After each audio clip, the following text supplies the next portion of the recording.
한국 국적 화학운반선 한국해미가 지난 4일 호르무즈 해협에서 이란 혁명 수비대에 납포되었습니다. 이 배에는 선장을 비롯해 한국선원 5명, 미얀마인 11명, 인도네시아인 2명, 베트남인 2명 등 모두 20명이 승선했습니다.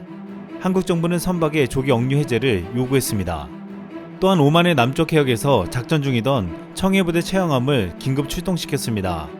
이란 혁명 수비대는 이 선박을 납포한 이유로 해양환경 규제를 반복적으로 위반한 데 따른 것이라고 주장했습니다.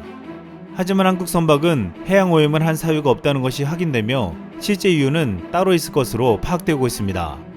한국은 미국의 이란 경제제재에 참여하여 이란에게 원유 수출 대금을 최대 90억 달러, 하나로 약 9조 7천억 원을 동결시켰습니다. 이란은 이 돈을 달라고 여러 번 요청했지만 뜻대로 되지 않자 한국 선박을 강제로 납포했다는 것입니다. 이란 테헤란 타임스에 따르면 이란 에스하그 제이르 부통령은 한국에 동기된 자금으로 코로나 백신 등과 맞바꾸는 방안을 한국에 제시하기로 논의했다는 보도도 나왔습니다. 현재 청해부대가 선원 안전을 확인하고 선박 조기 억류 해제를 요청 중이라고 전해졌습니다. 미 국무부 대변인은 이란 정권은 국제사회의 제재 압력 완화를 얻어내려는 명백한 시도의 일환으로 페르시아만에서 항행의 권리와 자유를 계속 위협하고 있다며 우리는 이란의 유조선의 즉각 억류를 해제하려는 한국의 요구에 동참한다고 말했습니다. 일각에서는 이란의 행동이 미국의 군사적 위협과 경제 제재로 위기에 몰리자 약한 한국에 분풀이한 것으로 보기도 했습니다. 우리의 입장에서는 청해부대의 채양함만으로는 이란의 이 같은 행동에 즉각 대응하거나 억제하기는 쉽지 않았습니다. 이러한 상황이 되자 국내에서는 다시금 경항모 도입에 대한 필요성이 제기되며 추진력을 얻고 있습니다. 23년 전 최초 경항모 도입은 논의되어 왔지만 번번이 제동이 걸려 무산되었습니다. 하지만 드디어 지난해 한국 최초의 항공모함을 만들기로 결정되었습니다. 그리고 지난 3일 경항공모함의 조감도가 최초로 공개되었습니다. 한국형 경항모는 미국의 강습 상륙함인 아메리카함처럼 평평한 갑판을 가지고 있었고 영국의 퀸 엘리자베스함처럼 함교가 2개로 되어 있었습니다. 우리 해군은 여기에 수직 이착륙할 수 있는 F-35B 20대를 구입해 배치할 계획을 세우고 있습니다. 그렇게 해서 경항모를 중심으로 제7 기동전단을 2025년 강력한 기동함대로 확대한다는 것입니다. 경항모는 세종대왕급 이시수 구축함, 충무공 이순신급 구축함, 도산 안창호급 잠수함은 물론 KDDX의 호위를 받습니다. 또한 공중에서는 F-35B가 기동함대로 엄호하고 해상조개기와 해상작전 헬기도 전력을 강화시킵니다. 이 같은 한국의 기동함대는 앞으로 영해를 벗어나 아덴만 동중국해 등 원해에서도 한국의 국익을 지키겠다는 것입니다. 그동안 반대론자들은 경항모가 북한의 위협에 대처하는 수단으로 적절하지 않은 무기체계라고 비판했고 경항모는 눈에 띄는 표적이 되어 적의 공격 타겟이 될 수 있다고 말해왔습니다. 게다가 중국과 일본 등 주변국들을 자극하는 요소가 될 수 있다고도 했습니다. 특히 반대론자 중 한 명인 김동현 경남대 극동문제연구소 교수는 한반도 자체가 불침 항모라며 특히 항모에 실리는 전투기 F-35B보다 작전 반경이 300km가량 넓은 F-35A가 있다는 점에서도 경항모 도입은 비효율이라고 설명하기도 했습니다. 또한 정욱식 평화네트워크 대표는 기존 전력으로도 주변국 위협에 대한 억제가 가능한데 경항모로 어떤 작전을 하겠다는 것인지 확실하지 않다고 주장하며 막대한 군비 증강으로 이어질 수 있다고 우려했습니다. 하지만 이런 비판과 반대에도 경항모가 도입되어 전력화되어야 하는 아주 중요한 이유들이 있습니다. 최근 중국은 67,000톤급 중형함모 랴오링함에 이어 동급의 산둥함을 운영 중이며 2030년까지 대형함모를 포함한 총 4척의 항모를 보유할 계획을 세우고 있습니다.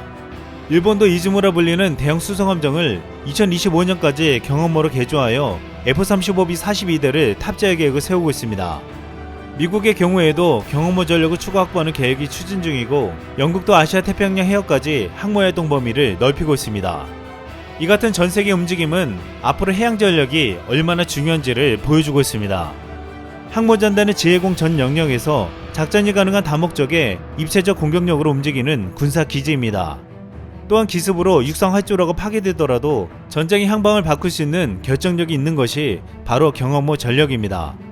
최근 독도나 이어도에서 국제 충돌이 발생할 경우 경항모가 F-35A보다 훨씬 유력적이라는 분석이 나왔습니다. 만약 독도나 이어도에서 분쟁이 발생해 F-35A가 상공에 도착하더라도 채공 시간에 한계가 있어 극히 제한적인 시간만 대응이 가능합니다. 공중급유기를 활용하더라도 재급유는 가능하지만 재무장은 불가능합니다. 하지만 항공모함에 배치된 F-35B는 모기지 왕복 시간이 줄어 더 빨리, 더 자주, 더 멀리서 대응이 가능해집니다. 6.25 전쟁 당시 전쟁 초기 남한에서의 비행장 운용은 사실상 불가능해졌고 일본에서 미 공군 전투기들이 출격했습니다. 하지만 대한해협을 넘어 1시간 넘게 날아온 전투기들의 작전 시간은 15분에 불과했습니다.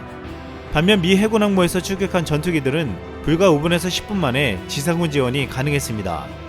이 같은 경험은 지금 독도나 이어도를 지키려면 경항공모함이 반드시 필요하다는 주장에 힘을 싣고 있습니다. 또한 북한과의 전면전이 발발할 경우 경항모가 위력을 발휘할 것이라는 견해도 제시되고 있습니다. 군 관계자는 북한과 전면전 시 개전초 지상 공군기지가 폭격을 당하면 경항모가 대치기지 역할을 할 수 있다고 했습니다. 북한이 우리 공군기지를 탄도미사일로 공격할 때 바다로부터 함재기가 이렇게 적 이동식 발사 차량을 공격할 수 있다는 것입니다. 현재 북한의 신형 탄도미사일과 방사포는 우리 F-35A 전투기가 출격하는 한반도 중부권까지 겨냥하고 있습니다. 이에 북한과 전면전이 벌어지면 F-35A 기지가 공격을 당해도 경항모의 F-35B가 위력적인 역할을 할 수 있다는 것입니다. 한 전문가는 경항모가 필요한 이유는 북한과 일본보다 중국을 견제하기 때문이라고 말하고 있습니다. 중국은 해양 패권을 장악하기 위해 태평양에 있는 섬을 사스처럼 이은 가상의 선인 도련선을 만들었습니다.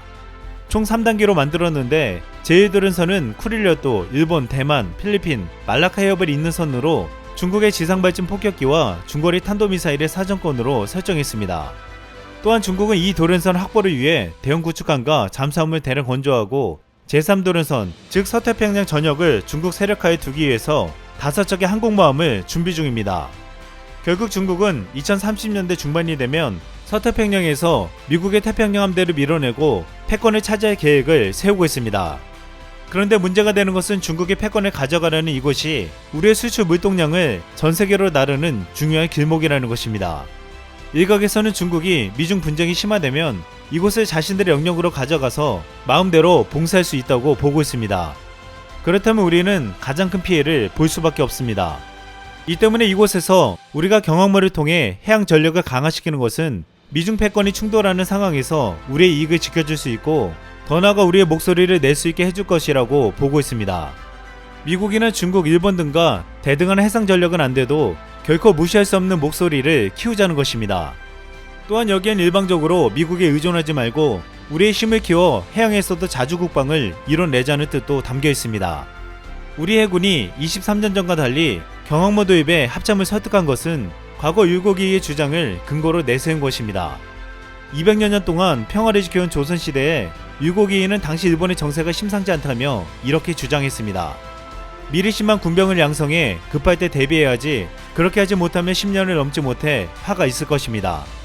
하지만 당시 유성룡은 나라가 무사할 때 군사를 기르는 것은 화를 기르는 것이 된다며 반대했습니다. 당시 율곡이 이에 10만 양병설은 처참히 무시되었습니다. 그리고 결국 10년 후 왜구들이 쳐들어와 임진왜란이 벌어지고 온 나라가 모진수모를 당했습니다. 이의 주장을 반대했던 유성룡은 임진왜란 때 전란을 수습하며 뒤늦게 땅을 치며 후회했습니다. 400년이 넘게 지난 지금도 당시와 다르지 않다고 말하고 있습니다.